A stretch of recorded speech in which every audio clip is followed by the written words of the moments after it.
আমি সেই মেয়ে, বাসে ট্রেনে ট্রামে রাস্তায় যাকে আপনি রোজ দেখেন, যার শাড়ি, কপালের টিপ, কানের দুল আর পায়ের গোড়ালি আপনি রোজ দেখেন, আর আরো অনেক কিছু দেখতে পাবার স্বপ্ন দেখেন।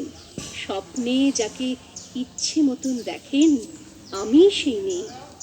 বিহারের প্রত্যন্ত গ্রামে দিনের আলোয় যার ছায়া মারানো আপনার ধর্মে নিষিদ্ধ, আর রাতের গভীরে যাকে বস্তি থেকে তুলে আনতে পাইক বরকন্দাজ পাঠান আপনি, আর সুসজ্জিত বিছানায় যার জন্য অপেক্ষায় অধীর হয় আপনার রাজকীয় লাম্পট্য, আমি সেই মেয়ে।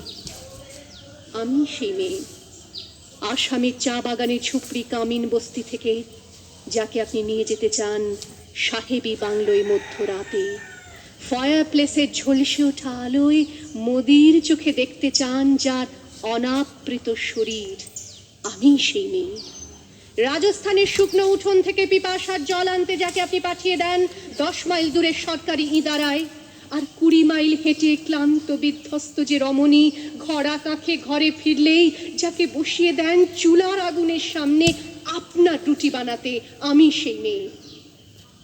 আমি সেই মেয়ে যাকে নিয়ে আপনি মগ্ন হতে চান গঙ্গার ধারে কিংবা ভিক্টোরিয়ার সবুজে কিংবা সিনেমা হলের নীল অন্ধকারে, যার চোখে আপনি এঁকে দিতে চান ছোট স্বপ্নের কাজল, আর ফুরিয়ে যাওয়া সিগারেটের প্যাকেটের মতো যাকে পথের দুপাশে ছুঁড়ে ফেলে আপনার ফুল সাজানো গাড়ি শুভ বিবাহ সুসম্পন্ন করতে ছুটে যায় শহরের পথে।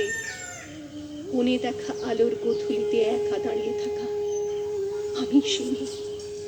আমি সেই মেয়ে, এমনকি দেবতাও যাকে ক্ষমা করেন না, অহংকার আর শক্তির দম্ভে যার গর্ভে রেখে যান কুমারীর অপমান, আর চোখের জলে কুন্তি হয়ে নদীর জলে ভাসিয়ে দিতে হয় কপলকে, আত্মযোগে।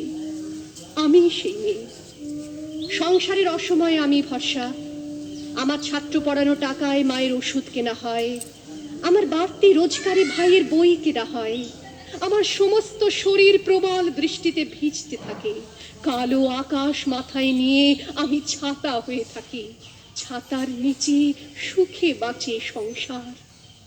আপনি আপনি আপনি আপনারা আপনারা আমার জন্য অনেক করেছেন, সাহিত্যে, কাব্যে, শাস্ত্রে, লোকাচারে আমাকে মা বলে পুজো করেছেন, প্রকৃতি বলে আদিক্ষেতা করেছেন, আবার শহরগঞ্জের কানাগলিতে ঠোঁটে রং মাখিয়ে কপি হাতে দাঁড় করিয়েও দিয়েছেন। হ্যাঁ, আমি সেই মেয়ে।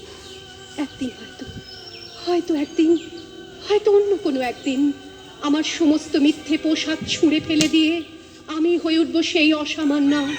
খোলা চুল, মেঘের মতো ঢাকবে আমার খোলা পিঠ, দু চোখে জ্বলবে ভীষণ আগুন, কপাল ঠিকরে বেরুবে ভয়ঙ্কর তেজরশ্মি, হাতে ঝলসে উঠবে সেই খড়গ, দু পায়ের নুপুরে বেজে উঠবে রণদুন্দুভি, নৃশংস অট্টহাসিতে ভরে উঠবে আকাশ, দেবতারাও আতঙ্কে স্তব্ধ হয়ে বলতে থাকবে মহামেঘ প্রভাং ঘোরাং মুক্ত কেশিং চতুর্ভুজাং কালিকাং দক্ষিণাং মুন্ডমালা বিভূষিতাং।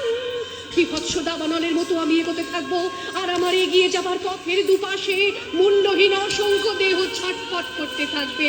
সভ্যতার দেহ, প্রগতির দেহ, উন্নতির দেহ, সমাজের দেহ। হয়তো আমি সেই মেয়ে, হয়তোবা।